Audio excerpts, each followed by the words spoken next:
घंटी बजाओ में हम उन्हीं मुद्दों की, समस्याओं की पड़ताल करते हैं जिनसे आपके जीवन में बदलाव आता है। तो बहुत जरूरी है इस सिस्टम और सरकार से जवाब मांगना। आज आपको दिखाएंगे कोरोना पर भारी नेताओं की भीड़ वाली महामारी की तस्वीर। समाजवादी पार्टी ने बीजेपी के बागियों के स्वागत में कोरोना के तमाम नियमों की धज्जियां तो उड़ाई ही, एक तरह से चुनाव आयोग को खुली चुनौती दी गई। जी हां, चाहे चुनावी रैलियां, जनसभाएं रोकने का आदेश हो, नेताजी को क्या फर्क पड़ता है? उनके लिए कुर्सी की कबड्डी में सिर्फ जीतना मायने रखता है। आप जब लखनऊ में हुए समाजवादी पार्टी के इस कार्यक्रम की तस्वीरें देखेंगे, दंग रह जाएंगे। कोरोना महामारी के नाम पर बीजेपी सरकार को हर मौके पर घेरने वाली समाजवादी पार्टी खुद इस महामारी को लेकर कितनी संजीदा है, आप इसका अंदाजा खुद लगाएं। उनके दोहरे चरित्र ने कई सवाल खड़े किए। तो आज इसी के खिलाफ आप घंटी बजाएं। हमारा नंबर है 8422840000।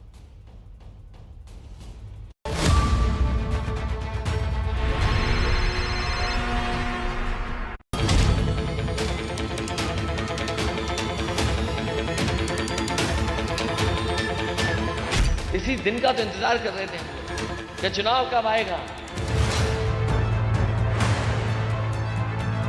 मंच के ठीक सामने की ये भीड़, डराने वाली ये भीड़।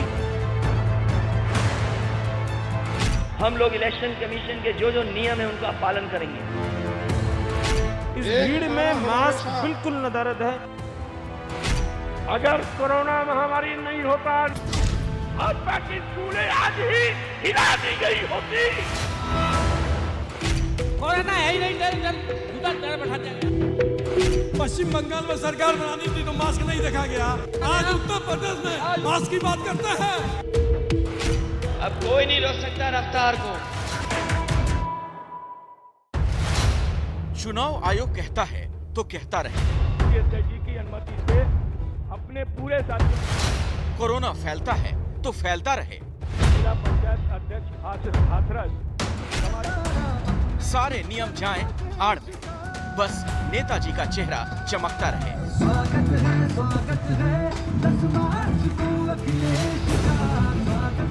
यही है सियासत का वो सच जिसके आगे कोई कानून, कोई आदेश टिक नहीं पाता। लखनऊ से ये तस्वीरें ऐसे दिन सामने आई जब देश में हर दिन कोरोना संक्रमण का आंकड़ा 3 लाख की तरफ बढ़ चला है।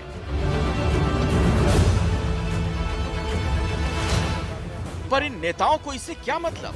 इनके लिए लाखों का बीमार होना मायने नहीं रखता। इनके लिए लाखों की भीड़ मायने रखती है, क्योंकि इस भीड़ से ही इनकी राजनीति चलती है।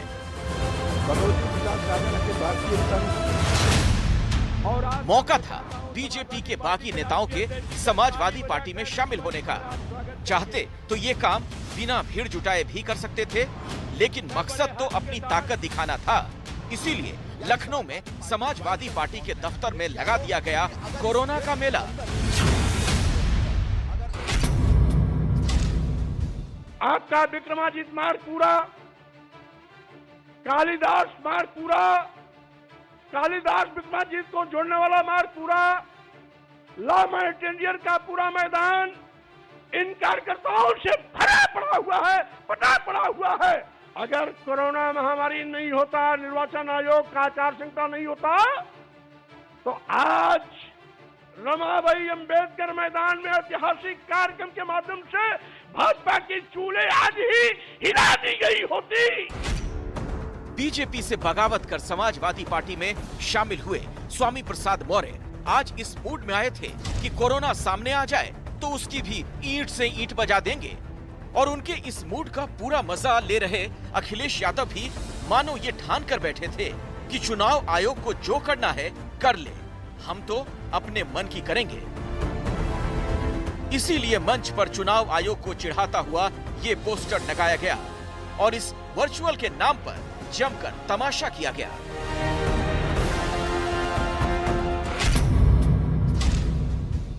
ये जो वर्चुअल नाम आ गया कि वर्चुअल रैली होंगी, डिजिटल प्लेटफॉर्म से हम लोग अपनी बात कहेंगे, ये सही है कि वर्चुअल और डिजिटल में भी हम लोग जानते हैं चीजें, लेकिन जो ताकत हमारे कार्यकर्ताओं में फिजिकल है उसका कोई मुकाबला नहीं कर सकता। वर्चुअल और फिजिकल के इस खेल में चुनाव आयोग के साथ साथ कोरोना के नियमों की जमकर धज्जियां उड़ाई गई। एक दूसरे के हाथ पकड़े हुए इन नेताओं को देखिए, लगभग सबके चेहरे से मास्क गायब है। जिसने लगाया था उसने भी चेहरा दिखाने के लिए मास्क नीचे खिसका दिया। इसके बाद बिना मास्क लगाए ही स्वामी प्रसाद मौर्य सबसे गले भी मिलने लगे।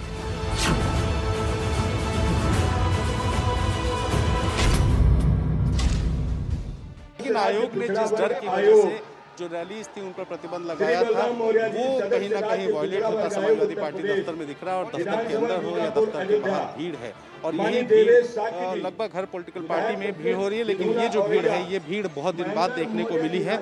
और इस तरीके से जो भीड़ बुलाई गई है, खुद कोविड प्रोटोकॉल का सीधा उल्लंघन। इस वक्त आप देखिए कि अगर मंच पर मैं बात करूं, विधायकों में चौधरी अमर सिंह मास्क नहीं लगाए हैं। उनके ठीक बगल में विनय शाक्य जो कि पैरालाइज हैं, वो मास्क में है। उसके बगल में रोशन लाल वर्मा मास्क में है, लेकिन मुकेश वर्मा ने मास्क नहीं लगाया है। पूर्व मंत्री धर्म सिंह सैनी ने मास्क नहीं लगाया है। स्वामी प्रसाद मौर्य भी मास्क अपने गले पे लगा के रखे हुए हैं। मंच पर मौजूद नेताओं का ये हाल हो तो सामने मौजूद समर्थक और कार्यकर्ताओं से कोई उम्मीद कैसे की जाए। ये भीड़ देखिए, हजारों की तादाद में ये लोग पहुंचे हैं। आज ज्वाइनिंग समाजवादी पार्टी में स्वामी प्रसाद मौर्य की है। क्या अंकल जी, क्या लग रहा है स्वामी जी फायदा देंगे? बहुत पूरा फायदा मिलेगा। समाजवादी पार्टी बहुमत के साथ सरकार बना रही है। अरे वो तो सरकार बना लेगी, कोविड फैला हुआ है। आप क्या ना मास्क लगाए हैं, कुछ किए नहीं है, डर नहीं लग रहा है? मास्क लगा हुआ है, लेकिन अभी हमने पानी पिया है, इसलिए मास्क हटा दिया है। मास्क नहीं लगाया, डर नहीं लग रहा है? क्या भीड़ है यहाँ पे, मास्क नहीं लगाया, आप डर नहीं लग रहा? अरे साहब मास्क लगा लेंगे, मास्क कोरोना है ही नहीं, डर झूठा डर बैठा दिया गया। फालतू में रोक दिया क्या? चुनाव आयोग रैली रोका है, फालतू रोका है? नहीं, झूठा है। सवाल है कि चुनाव आयोग के आदेश के बाद ये रैली कैसे हुई? प्रशासन ने ये कहकर अपनी जिम्मेदारी से हाथ झाड़ लिया कि उनसे कोई परमिशन ली नहीं गई। बाद में कार्रवाई के नाम पर महामारी एक्ट के तहत केस दर्ज कर लिया गया।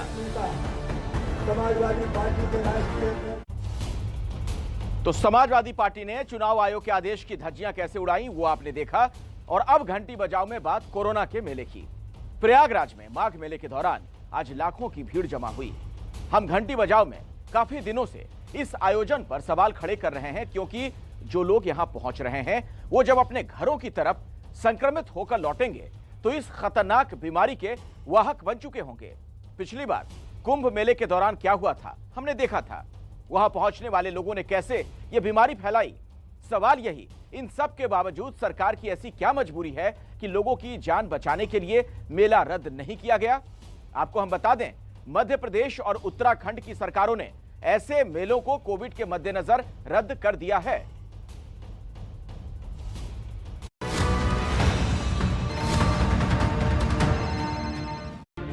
इस भीड़ को देखिए और सोचिए, क्या देश वाकई कोरोना की तीसरी लहर से लड़ रहा है? जहां तक आपकी नजर जाएगी लोग ही लोग दिखाई देंगे, और उनमें से ज्यादातर बिना मास्क के। ये प्रयागराज का वो माघ मेला है जिसे लेकर एबीपी न्यूज लगातार ये सवाल उठा रहा है कि कोरोना काल में इस तरह के आयोजन की जरूरत क्या है। लेकिन सरकार और प्रशासन अपनी जिद पर अड़ा रहा।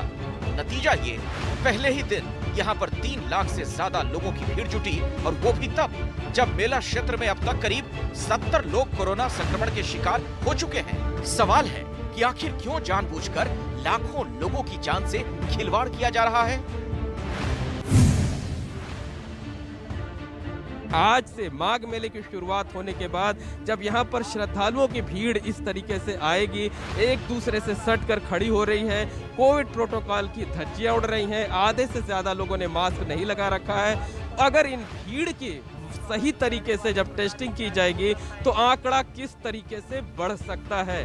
तो कहीं ऐसा ना हो कि जिस बात की आशंका जताई जा रही है कि आस्था का ये मेला देश में कोरोना का स्प्रेडर बनकर न रह जाए। उत्तर प्रदेश सरकार में मंत्री सिद्धार्थनाथ सिंह 2 दिन पहले ये दावा कर चुके हैं कि माघ मेले में लोगों की सुरक्षा की इतनी व्यवस्थाएं की जाएंगी कि इसके कारण कोरोना फैलने का सवाल ही नहीं उठता। जमीन पर मौजूद प्रशासन भी ऐसा ही दावा करने को मजबूर है। हम लोगों की तरफ से व्यापक व्यवस्थाएं की गई हैं, चाहे वो सुरक्षा की दृष्टि से हो, चाहे वो कोविड प्रोटोकॉल की दृष्टि से हो। जो हमारे 16 एंट्री गेट हैं उन पे सब पे चेकिंग की व्यवस्था की जा रही है। घाटों पे आपने देखा होगा कोविड हेल्प डेस्क लगाई गई है। काफ़ी लोगों में जागरूकता भी आई है, काफ़ी लोग मास्क लगाए दिख भी रहे हैं। लेकिन जो कुछ कहा जा रहा है, क्या वाकई ऐसा हो रहा है?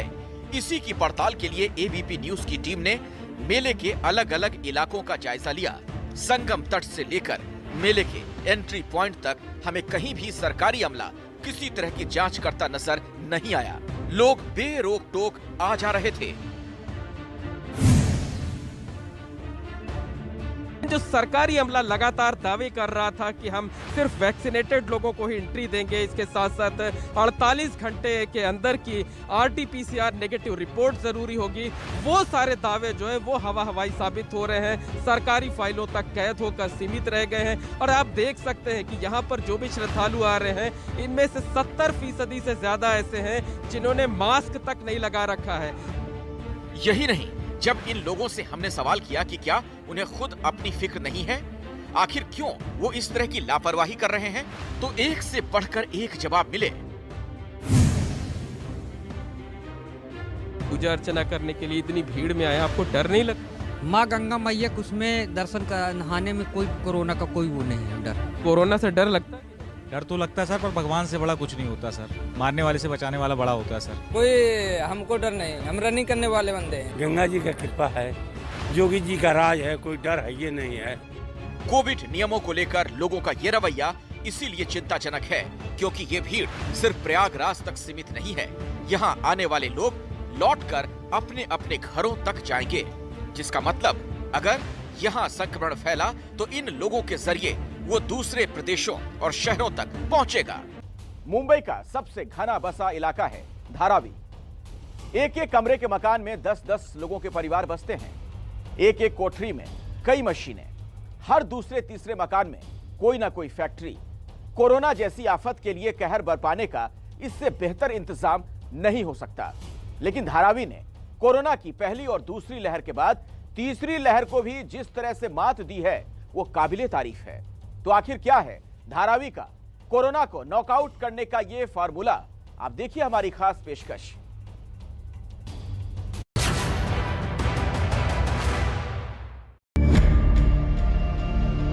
यह है मुंबई का धारावी इलाका, एशिया की सबसे बड़ी झोपड़पट्टी। जहां 2.5 वर्ग किलोमीटर में बसते हैं 8 लाख से ज्यादा लोग।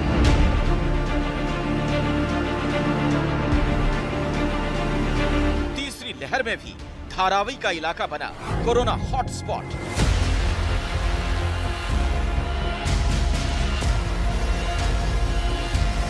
यहां 24 घंटों में 150 से ज्यादा तक कोरोना के मामले दर्ज हो रहे थे, जिस वक्त पूरे मुंबई में 20,000 से ज्यादा मामले सामने आ रहे थे। इसके बाद धारावी में लोगों की सेवा के लिए मोबाइल वैन तैनात किए गए, जहां नागरिकों को अगर कोरोना के लक्षण महसूस होते तो वो तुरंत जाकर टेस्टिंग कर सकते हैं। इसके अलावा यहां 5 क्लिनिक भी बनाए गए, जिसमें डॉक्टर अपनी टीम के साथ लोगों की जांच करते हैं। तीसरी लहर में अकेले धारावी से कुल 7,776 मामले दर्ज हो चुके हैं। वहीं 500 से ज्यादा मामले एक्टिव हैं। हालांकि सारे मामलों में 85% में कोई लक्षण नहीं देखे गए। बीएमसी का जी नॉर्थ वार्ड वॉर रूम भी नागरिकों की लगातार टेस्टिंग कर रहा है। बीएमसी की कोशिश है कि लोगों का जल्द से जल्द टीकाकरण भी हो जाए। मैं फिलहाल मुंबई के धारावी में हूँ। मेरे पीछे आप देख सकते हैं इलाका कुछ ऐसा है, झुग्गी बस्तियां हर तरफ हैं, जो लोग हैं हर तरफ है। इसी बीच यहाँ पर एक दवाखाना स्थित है। ये जो दवाखाना है, इस दवाखाने का नाम है कुंभारवाड़ा दवाखाना। और इस दवाखाने के अंदर डॉक्टर्स हैं, मेडिकल ऑफिसर्स हैं, वो हर रोजाना यहाँ पे आते हैं और जो यहाँ पे लोग रहते हैं, नागरिक हैं यहाँ के, वो यहाँ पर आते हैं और अपना टेस्ट करवाते हैं। क्योंकि धारावी में जो संख्या थी मरीजों की काफी बढ़ गई थी, जिसके चलते ये जो केसेस हैं अब फिर से उभर रहे हैं, फिर से अब जो केसेस हैं कम हो रहे हैं। लास्ट वीक में हमारा टोटल एंटीजन RT-PCR मिला के 70+ टेस्टिंग हुई थी। 78 टोटल काउंट आ रहे थे और अभी ये पर डे टेस्टिंग हमारा मंडे से थोड़ा कम हो गया है। इतनी घनी आबादी, साफ सफाई की कमी, सोशल डिस्टेंसिंग, नदारद, अशिक्षा का माहौल, धारावी को कोरोना के मामले में बचाने के पीछे एक नहीं कई अड़ंगे थे, लेकिन बीएमसी की लगातार कोशिश और यहां रहने वाले लोगों में सहयोग की भावना ने वो कर दिया जो किसी चमत्कार से कम नहीं। तीसरी लहर में धारावी को बचाने वाली सबसे बड़ी ताकत जो बना वो है वैक्सीनेशन। ये तस्वीरें मुंबई के धारावी में मौजूद सरकारी अस्पताल की हैं। अस्पताल में सुबह से ही बुजुर्ग बड़ी संख्या में बूस्टर डोज लेने पहुंच रहे हैं।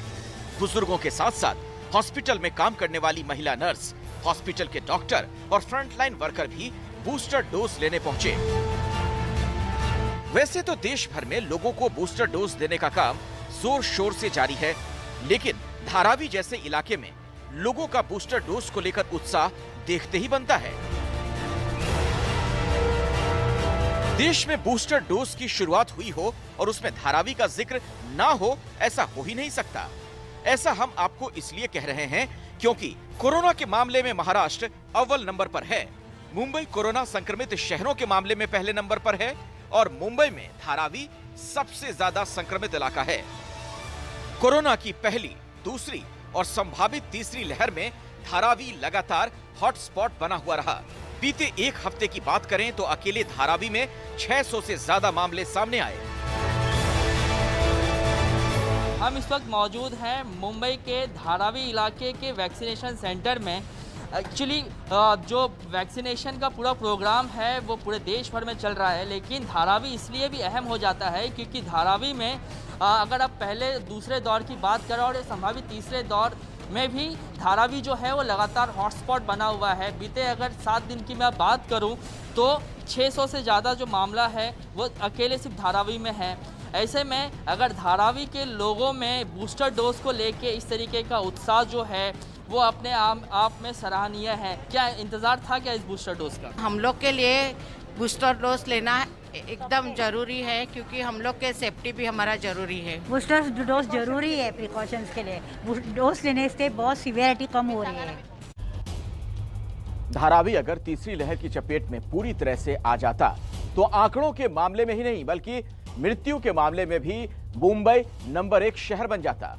अगर ऐसा बुरा नहीं हुआ तो तारीफ के काबिल हैं धारावी के लोग, धारावी में काम करने वाली सरकारी और नगर निगम की मशीनरी।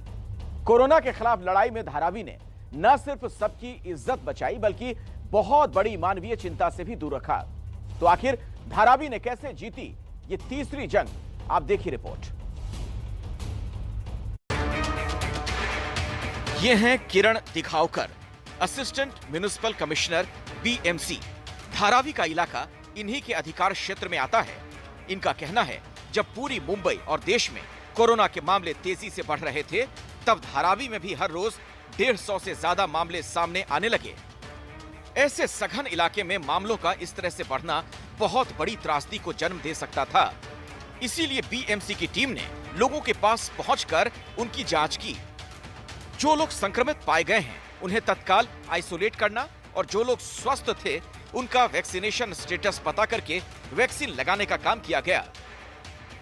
ओवरऑल मुंबई में ही काफ़ी ये तादाद में केसेस देखने को मिली हुई है, तो उसके हिसाब से धारावी में भी वो आंकड़ा 150 तक चला गया था। एक दिन में 150 केसेस मिल रहे थे, 147 केसेस मिल रहे थे। तो हमने वही सैनिटाइजेशन और त्रिसूत्री जो है वैक्सीनेशन पे ध्यान देना, पूरे टॉयलेट्स का, कम्युनिटी टॉयलेट्स का सैनिटाइजेशन करना और फ्री टेस्टिंग की सुविधा उपलब्ध कर देना। कोरोना के 3 इलाज, सैनिटाइजेशन, पब्लिक टॉयलेट की सफाई, वैक्सीनेशन, जिन्हें टीका नहीं लगा उन्हें टीका, फ्री टेस्टिंग, लक्षण हो या नहीं टेस्टिंग सबकी। इस 3 सूत्री फॉर्मूले ने धारावी जैसे सघन बसे इलाके को कोरोना की तीसरी लहर से बचाने में सबसे बड़ा योगदान दिया। धारावी में लोग ज्यादा भीड़ भाड़ से बचते हैं तो ये भी बीएमसी की ताकीद का असर है।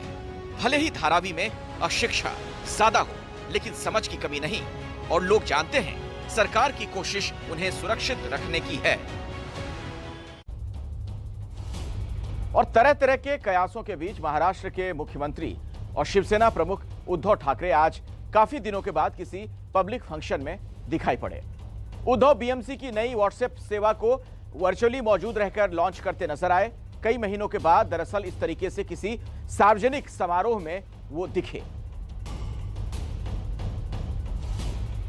म्हणून मी त्या सर्वांना नम्रपणाने अत्यंत विनम्रतेने मुख्यमंत्री उद्धव ठाकरे ने बीएमसी की नई व्हाट्सएप सेवा का उद्घाटन करते हुए इस मौके को ऐतिहासिक बताया। विलंब न लावता ते दिलं म्हणून समजा। इस मौके पर ठाकरे ने कहा कि मुंबई देश का पहला नगर निगम है जो व्हाट्सएप चैट बॉट के माध्यम से लोगों को उनके दरवाजे पर 80 से अधिक सेवाएं प्रदान कर रहा है।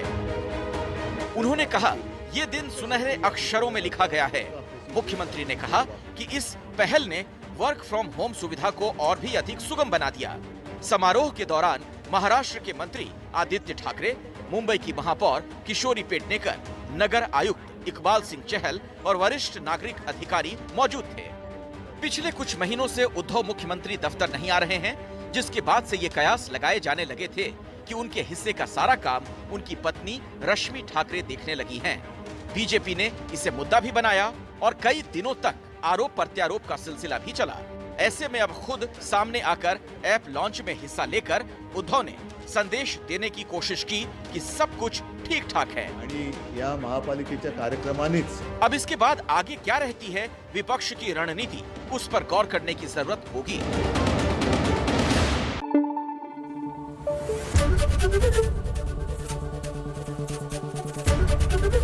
एबीपी न्यूज आपको रखे आगे।